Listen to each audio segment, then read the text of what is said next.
So I've had a few people ask how I went from, well, these, which I've pretty much been painted 3 times now. So they had the chrome paint on, and then they had primed over the top of that, and then they had the turquoise on top of that, to that.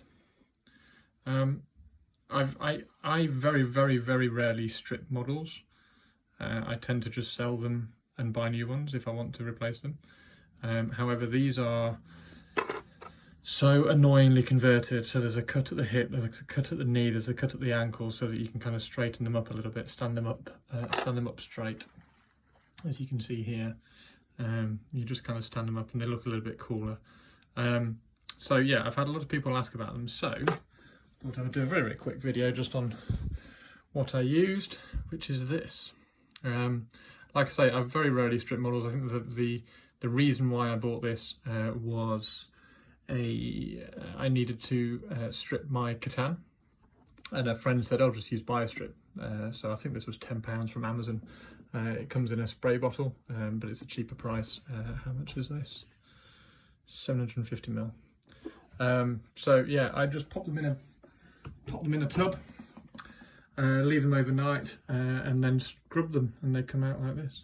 So yeah, it's well, one thing that it doesn't do, it does strip metal, so it strips metal okay, because that was obviously the Catan was metal that I had. It does not strip fine cast. Well, it does strip fine cast, but it turns fine cast into rubber. So if you remember the Anrakai model that I had, that I was stripping, the Anrakai fine cast part of that is now rubberized, so that's in the bin. So I bought another one to replace that. But yeah, I don't know what it does with Forge World resin. I don't really want to try and find out. I do have a Forge World Tomb Sentinel that I want to strip, so I don't know, I might just repaint that, spray it over the top. But yeah, anyway, on to the actual stripping part. What it looked like afterwards, and it's all a little bit gunked up.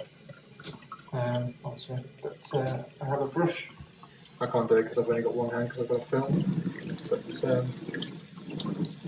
But pretty much, I use warm water because cold water just makes your fingers cold. But it pretty much just washes off, and then I use a soft brush just to get any of that little bits off. That's what they look like when they've been rinsed mainly.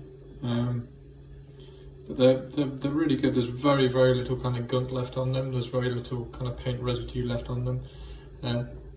Oddly, even though these are cut at the hip, at the knee and at the ankle and then glued back together, oddly the head is the bit that wants to fall off all the time. I have added an extra vertebrae to that, so maybe it was just the different plastic on the glue.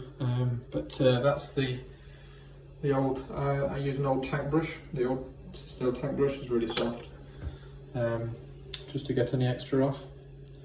But they come up and they look really good. Initially I did 10 just to see what it was like, because I didn't want to spend forever on them if they needed scrubbing. But after the first 10 and how well the paint came off, I basically done the rest of them because it's so simple. I'm just kind of throw them underneath the water and all the paint falls off, so yay!